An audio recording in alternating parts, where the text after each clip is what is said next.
داستانی گلگامێش و چیرۆکی نوحی پەیامبەر گەرچی لە بنەڕەتدا لە دوو سەرچاوەی جیاوازەوە هاتوون و وەک دوو چیرۆک و ئەفسانەی دوور لە یەک باز دەکرێن، بەڵام هاوشێوەیەکی سەیر لە نێوان ئەفسانەی گلگامێش و چیرۆکی نوحی پەیامبەردا هەیە.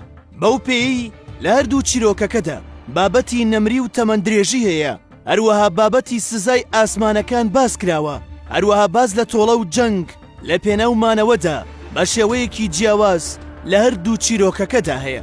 تا ئێرە ئاساییە و دەکرێت دوو چیرۆک لە مێژوودا هاوشێوەیان تێدا بێت، بەڵام پەیوەستی و هاوشێوەیی نامۆ لەوەدایە کە لە ئەفسانەی گلگامێشدا ئاماژە بە کەسێک دراوە کەوا دەردەکەوێت مەبەست لێی نوحی پەیامبەر بێت. داستانی گلگامێش کۆنترین دەقی نووسراوە کە تا ئێستا دۆزرا بێتەوە. باز لە پاڵەوانێک دەکات بە ناوی گلگامێش لە شاری ئوروک لە باشووری عێراق.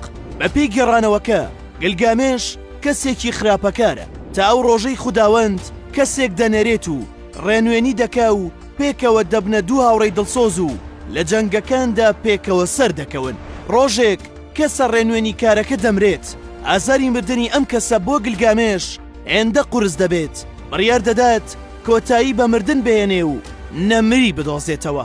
بۆ ئەم مەبەستەش هەواڵی پیاوێک دەبیستێت بە ناوی ئوتنا پشتیم کە ئەم پیاوە لەگەڵ هاوسەرەکەیدا لە کەناری دەریایەک دەژی و پێشتر لە تۆفان و لافاوێکی گەورە ڕزگاریان بووە.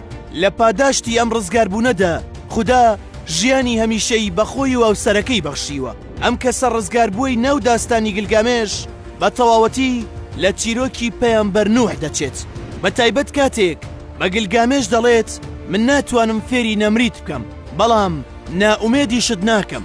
داستانی گلگامێش بەوە کۆتایی پێدێت کە گلگامێش باوەڕ بەوە دەهێنێت کە مرۆڤ ئاساییە بمرێت، بەڵام نەمری ڕاستەقینە بۆ مرۆڤ ئەوەیە جێدەستی خۆی لەسەر زەوی جێ بهێڵێت.